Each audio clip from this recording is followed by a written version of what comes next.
શ્રી ગહ્વર વનની બેઠક એ મહાપ્રભુજીની 17મી બેઠક છે. આ બેઠક વ્રજમાં ગોવર્ધનથી અને કામવનથી 19 કિલોમીટર દૂર બરસાનાના પહાડ ઉપર એક કુંડ પાસે આવેલી છે. બરસાના એ વ્રજ મંડળના મુખ્ય સ્થાનમાંનું એક છે. બરસાના એટલે પર્વતનું શ્રેષ્ઠ શિખર. તેને વૃષભાનુ પણ કહે છે. બરસાના ગામ અરવલ્લીની ટેકરી ઉપર છે. ત્યાં બ્રહ્માના મુખ સમાન 4 ટેકરી શિખરો છે: વિલાસગઢ, માનગઢ, મોરકુટી દાનગઢ અને રાધાજીના દ્વાર સામે ગોપી રૂપે પહેરો ભરતા. આથી બરસાનાનું દ્રશ્ય તે બ્રહ્માના મુખ જેવું દેખાય છે. બરસાના પહાડ બ્રહ્માનંદ પર્વત કહેવાય છે. નંદગામ તે શિવજીનો પર્વત અને ગિરિરાજજી એ શ્રી વિષ્ણુનો પર્વત કહેવાય છે.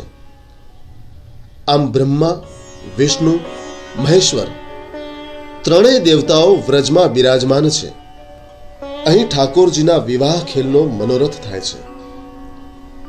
4 વૃક્ષોની વચ્ચે આવેલા કૃષ્ણ કુંડને ગહ્વર ગંગાના નામથી ઓળખવામાં આવે છે. અહીં થોડેક દૂર એકાંત સ્થાનમાં શ્રી મહાપ્રભુજીના બેઠકજી બિરાજે છે. આ નિર્ગુણ સ્થાનમાં બિરાજીને શ્રી મહાપ્રભુજીએ 7 દિવસ સુધી શ્રીમદ ભાગવતનું પારાયણ કર્યું. એક દિવસ આપ શ્રી રમણીયતાના દર્શન કરવા પ્રિયતમના નિકુંજ સ્થાનમાં પધાર્યા. ત્યારે માર્ગમાં એક મોટા અજગરને પડેલો જોયો. તેને અસંખ્ય લાલ કીડીઓ કરડતી હતી. આ જોઈને શ્રી મહાપ્રભુજીને દયા આવી. આપે તેના ઉપર પોતાનું ચરણોદક છાંટવા વૈષ્ણવોને આજ્ઞા કરી. તેનાથી અજગર અને કીડીઓનો ઉદ્ધાર થયો. આ પ્રસંગ જોઈને દામોદરદાસ હરસાણીજીએ એ અજગરનું પૂર્વ વૃત્તાંત પૂછ્યું.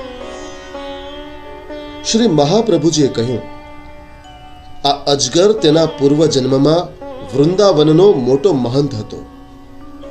પોતાના મોજ શોખ માટે તેણે ઘણા સેવકો કરી ઘણું દ્રવ્ય એકઠું કર્યું હતું.